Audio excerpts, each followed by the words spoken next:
I woke up on my kitchen floor, and there was blood on my hands. A dead man was lying beside me, and I had no memory of how he got there. The police said I killed him. The evidence said I killed him. But the worst part wasn't the body. It was the feeling that someone had been in that room with me, watching, waiting, and making sure I took the blame. I woke up because something cold was touching my fingers.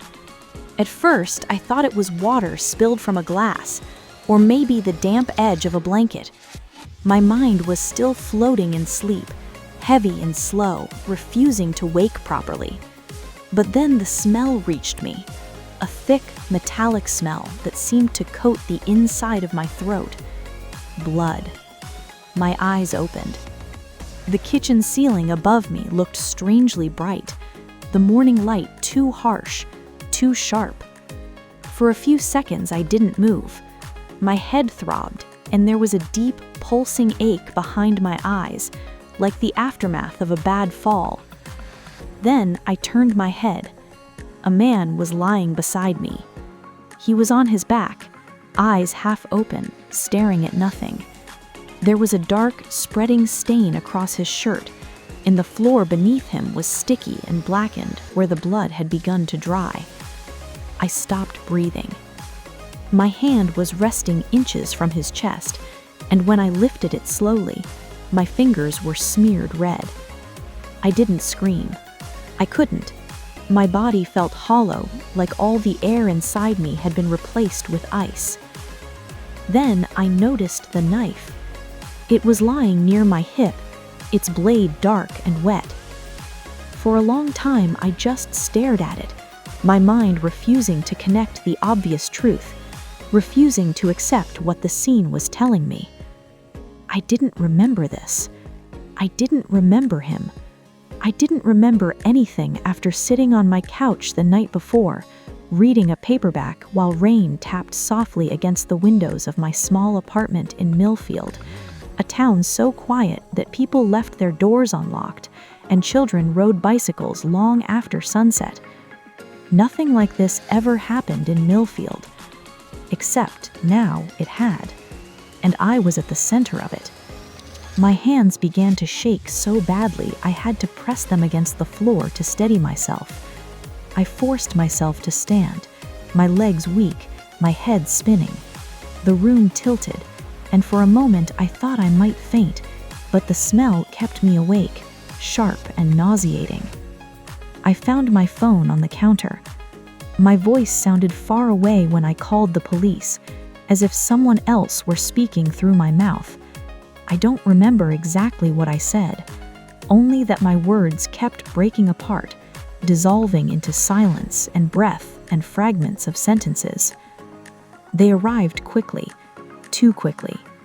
I remember the knock on the door, firm and heavy, the way the officers' expressions changed the moment they saw the body, the way their eyes settled on me, on my clothes, on the blood on my hands.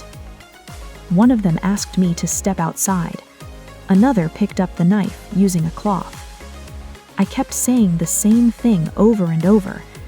I don't remember. I don't remember. But even to my own ears, it sounded weak, unconvincing, like something a guilty person would say. They took me to the station for questioning.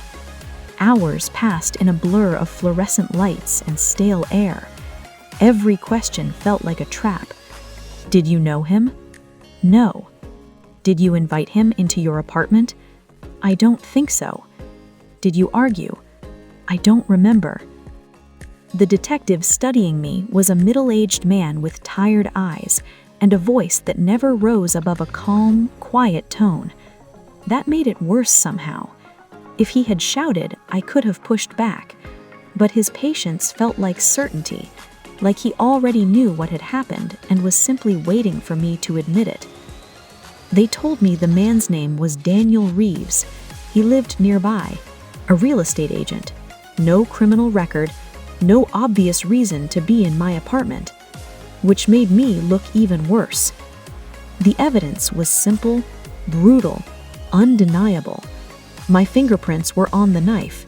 There were no signs of forced entry. A neighbor heard raised voices late in the night. Everything pointed to me. I was released while the investigation continued, but it didn't feel like freedom. It felt like standing at the edge of a cliff, knowing the ground was already crumbling beneath your feet.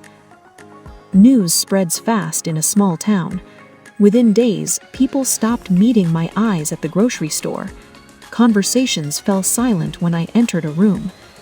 Someone slipped a note under my door that simply said, "We know what you did." I stopped sleeping. Every time I closed my eyes, I saw his face, pale and still, staring at nothing. I began to question myself. That was the worst part. Not the fear of prison, not the whispers or the stares, but the creeping doubt. What if I had done it? What if something inside me had snapped, something dark and hidden that I had never known was there? Memory is a fragile thing. The more I tried to remember that night, the more it felt like grasping at smoke. But small details began to surface. Fragments. A voice, sharp and trembling with anger. A crash. The sound of glass breaking. And something else. A woman's voice. I was certain of it. I could hear it in my mind, faint but unmistakable. A woman arguing, her words blurred but her tone fierce, desperate. I told the detective. He listened carefully, but I could tell he wasn't convinced. It sounded too convenient, too much like an attempt to shift blame onto an imaginary stranger. Still, something in me refused to let it go. If someone else had been there, there had to be a trace, something the police had overlooked. I returned to my apartment for the first time 2 weeks later. The place had been cleaned, but the air still felt heavy, as if the walls themselves remembered what had happened. I walked slowly through the kitchen, my heart pounding. And then I saw it. A plastic cup in the trash bin, half hidden beneath paper towels. It wasn't mine. I never used disposable cups at home. There was a faint smear of lipstick on the rim. Not my shade. That was the first moment I felt other than fear. I felt hope. The police tested the cup. It took time, but eventually they found partial prints, enough to match someone in the local system. Her name was Lisa Harper. I recognized her when I saw her. She worked at the diner on Main Street, always moving quickly between tables, her smile tired but polite. I had spoken to her only a few times, small talk over coffee. When I walked into the diner and she saw me, the color drained from her face. For a moment, neither of us spoke. Then she said quietly, "You shouldn't be here." "I remember your voice," I said. Her hands began to tremble. We sat in a corner booth. The diner was nearly empty, the low hum of the refrigerator and the distant clatter of dishes filling the silence between us. Finally, she spoke. "He destroyed my family, that man." She told me about the fraud, how Daniel convinced her mother to invest her savings in a fake property deal, how the money vanished, and her mother fell into a depression she never recovered from. "I went to confront him," she said. "I followed him that night. I saw him go into your building." My heart pounded. "And then?" She whispered I didn't mean for it to happen. At first, her story sounded almost believable. An argument, a struggle, a fall, panic, fear. But there was something wrong in the way she told it, something rehearsed, carefully arranged. Then she said, "He hit his head. That's how he died." A chill spread through me, because the cause of death had never been released publicly, and it wasn't a head injury. It was a stab wound. I looked at her, and in that moment, the truth settled over me like a shadow. "You stabbed him," I said. Her silence was answer enough. The confession came later under police questioning. The truth was uglier than anything I had imagined. She followed him, confronted him, and in the heat of her rage, she had brought a knife.